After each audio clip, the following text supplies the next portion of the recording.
inevitable that BlackRock was going to come in. It's inevitable that governments are going to use Bitcoin. It's inevitable that, in my opinion, that eventually, Bitcoin could be the base layer of the entire digital economy. Hey, Dennis, long time since we talked, since the, what was that app called? Clubhouse days. I have a question that's related to legislature and stuff like that, kind of moving away from the ETF things and legal tender. I don't follow that much Ethereum news because I don't care about it, but I saw recently that there was that whole thing with the tornado cash. There was, a big deal with it, and they kind of reached a conclusion. And apparently they found the people who wrote the code pretty much guilty. And again, you can say what you want about Ethereum and whatever, but did anybody else lose Alex, or is it just me? Oh, sorry. We can still hear him. I can still hear you, Alex. Go ahead. I'll tell if he stops talking. Okay, so the thing is, like, from what I understood, they said that those people who wrote the code for this tornado cash thing, they were found guilty. And again, you can say what you want about those things, but I don't think that makes sense, and it feels kind of contradictory. And the reason why I brought this up is because we have a lot of Bitcoin projects, privacy projects in Bitcoin, and it's very well agreed that we need Bitcoin privacy in Bitcoin because Bitcoin sucks really bad at privacy. So I was curious if you guys have like any efforts to try to focus on this, or I don't know, just try to avoid to not have something like that, with Bitcoin projects. It's definitely always something to be concerned about. It's not something that has become a primary concern. Unfortunately, the world of government, one of the things that I learned really fast working on policy is that let's say you identify a problem in the future, like you're doing it right now, you're sort of identifying this problem that could happen to Bitcoin. If it's not an imminent threat, or if it hasn't happened before to Bitcoin, it's much harder to convince policymakers to sort of come around to it. Like, that's actually a really common question we'll get. We'll introduce a bill to a policymaker. We'll say, hey, we really like this language. If you want to track Bitcoin to your state, like, we think you should work on this. And there's two questions they ask. Has anyone done this before? And, is this fixing a problem that exists today? Where is this happening in the world? Like, I want examples of this being a problem. So although I agree with you, it's just not really a focus of ours because it would be very difficult to convince or to make any policy changes here. In fact, I think we're sort of even way ahead of that. We need to do like policy research on how we can pass policy that it makes sense for Bitcoin, but makes sense for policymakers. You want it to be sensible policy that everybody can agree on. Gotcha. Hey guys, we got a listener who's requesting to come up. I'm going to bring him up and see if he's got a question for you guys, okay? His name's Skip.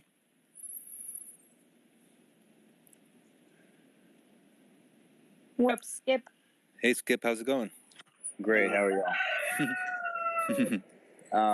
Yeah, I just wanted to hopefully bring some insight to a few things regarding KYC and you bankers, right? UCC, right? So I think there's a huge misconception with KYC, which is that it's just knowing who you are, right? It's not. It's all about associating you with a legal person, right? And that's has everything to do with the UCC section like 3-402, which I'd highly recommend y'all look into as far as understanding how that works, because it's not about making Bitcoin legal tender. You don't want it to be a legal thing at all, right? That's a whole nother world. You really want to be able to deal with it as a natural person and keep it out of the legal world and not deal with your legal person, which is how the banks fool most people into getting into that, right? Which is how it associates with taxes and so on and so forth. And so I think, again, if you look into the UCC, Uniform Commercial Code, which is going to be state by state, look at Section 3-402, signing as a representative. That's what you do on all your personal checks, which is why it says where you sign that implied line, it's actually words. It says authorized signature, right? Which you're going to find what that means in that section of the UCC, right? And so I think that's something people need to discuss and talk about and understand in Bitcoin. Yeah, I've actually it's a fair point. I've actually heard this argument before, where people say that you don't really want Bitcoin to be legal tender. So, all in the United States, I can't remember the full scope of the argument, but it sounds very similar to what you're saying. So I appreciate you coming up to share that. Sure. Yeah. It's I mean, it's just the way it all works, right? So, yeah, I've actually, it's a fair point. You can, I've I'm actually not heard saying this you argument don't before. want it to be. It's just not the point, right? Right now, it's a money, right? It's a money and a currency, right? We don't need it to be a legal tender. That's great, it can, and like you said, as far as adoption and things like that, but it's not really the point. The point is that we can operate outside of the legal system, right? Above it, even, if you will, right? So, well, yeah, sure. I think, but to kind of like combine this with what I was saying earlier, we realized that legal tender really wasn't the objective. And something that needs to be said is that legal tender means something different in every country, right? We all have different laws, and the way they describe legal tender is completely different in different countries. But what we found that not only we thought was important, but that Bitcoiners thought was important, is that you need to eliminate capital gains on Bitcoin. Because even though whether you're operating within the legal system, without the legal system, that there's arguments there, and you've made them, and I sort of defer to the legal experts on that one. But it's a good point. I've heard it before. I know that this argument that you don't want Bitcoin to be legal tender in the United States because it doesn't mean the same thing as it does in El Salvador. It may not even give you capital gains exemptions. So we we sort of sat around the people that talk about this. We're just like, we think we should get rid of capital gains. Like, that should be the target. And I think that would benefit Bitcoin greatly, because all of a sudden it goes from something where you don't want to spend it at all because it's such a hassle, to now it's like, boom, I can spend up to $300, $400, $500 in Bitcoin if you give them a de minimis to start, which is probably where we'll go first as a country. And then people can start spending it and they don't have to worry. Now you still have to replace it, but that's an easy software app. I'm sure there's already probably several apps that could just flip a switch and do it. There may be some that do it already that I'm not aware of, but it's the accounting, it's the taxes.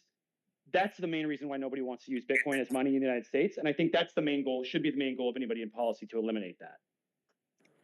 well, yeah, see, again, yeah, so you're talking about a whole nother world that it doesn't necessarily have to associate with, right? So if you're using Bitcoin as a legal person, right, then that applies, right? It doesn't have to even apply, though, is what I'm trying to tell you.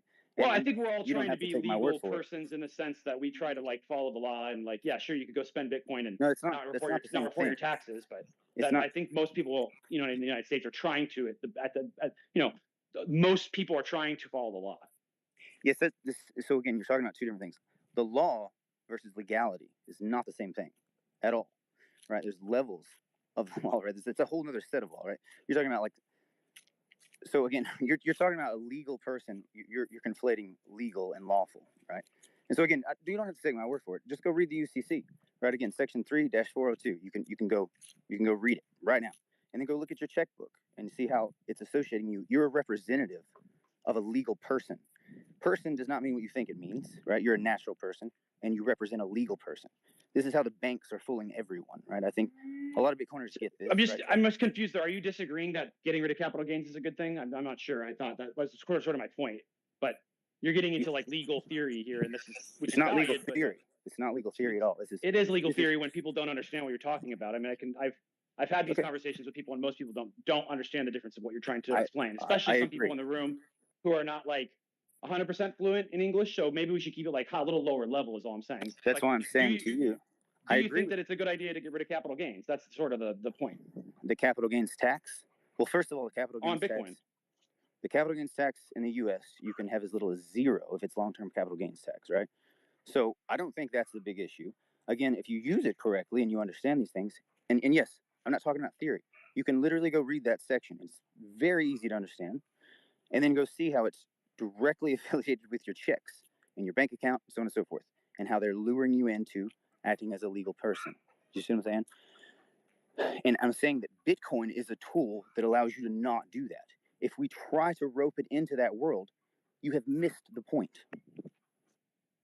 Yeah, I don't think that's correct. I think you're sort of taking this ideology that I don't agree with, but I understand. It's not an ideology. I've literally learned this from a law professor, right? This is not theory. This is how it works. And I encourage you to go read it. Just one section. Again, no one wants to ever go just go read the UCC section 3-402. Yeah, I'm happy to read. Then go read your personal check. like And I'm Hey, happy to read personal UCC, check. I'm happy to Skip, read do you UCC think- code, man. Oh, yeah. Like I've read the UCC code before. I've been involved in sort of debates around UCC language and how it's applied, and I really don't actually like the UCC system. I think it's a bunch of lawyers that sit around and I tell agree. everyone across the country what they're going to be doing. So, but it's just Absolutely. sort of like a very nuanced conversation. You know, But it's not. we're just talking about. No, you're making it extremely complicated. It's very easy. Do It's you want to not get rid of complicated. capital gains on Bitcoin or not? Do you think it's a good thing or not? If you Well, don't, all right. if you I do don't it know the if way we I'm can get telling any you- further. Hey, Skip, let me just pop in real quick. Why don't you go ahead and share a link or tweet a link and then post it up to the nest up there. Okay, You know, that's you what- tweet it sure. and then you pop it in there. Yeah, It's and but we'll in check it every out. I state, appreciate that. Right, so you need to go to the UCC in your state, and again, it's section 3-402. Right, and go read that, and then you go look at your personal checkbook, right, and you can see there's an implied line that's referring to that. Then you can go look up legal person versus natural person, and there you go. I promise you, you'll be in a rabbit hole after that. And it's not a theory; it's simply how it works. And do I think that capital gains should apply to Bitcoin? No, of course not. I mean, I don't want there to be any tax on it, right? And Cool. if you operate as a natural person and you don't use it as a legal tender, right, then you can do that. All right, thanks. So moving on, is there anybody else in here that wants to pop up before we wrap it up and ask some questions to these guys, to Isabella or Dennis or Alex or me? Just let me know. Just send up a request, and yeah, we'll pull you up. So Isabella, we are looking forward to your video. It's coming out tomorrow, right? Yeah, it'll be I'm good. looking forward to it. Well, guys, let's Hopefully close you it can up. be I on love the this. show too, Dennis. Yeah. Get What's that? That hopefully you can be on the show too. Yeah, I'm happy to come on anytime. Thank you for the invite. Appreciate that. Yay. Okay, I'll DM you. If you want Dennis to be on your show, I can teach you how to do it because you got to stay on him. He's a really busy guy. Yeah, and we appreciate you coming up too. That's awesome. Yeah, figure out who my scheduler's So- email is, and then it's usually tends to be a little better that way. There it is. Yeah. Well, I hope you guys can go enjoy some sun for the rest of the day. We're going to try to have a space on next Tuesday. Just follow our page and get those notifications, and we'll chat again later. Thanks, y'all, and have a good one.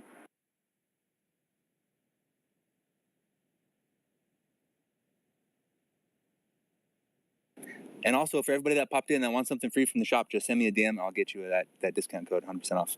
And make sure you check out Arnie for photography work. He did a really great job with us at Mining Disrupt. So appreciate that, man. And look forward to working with you again in the future.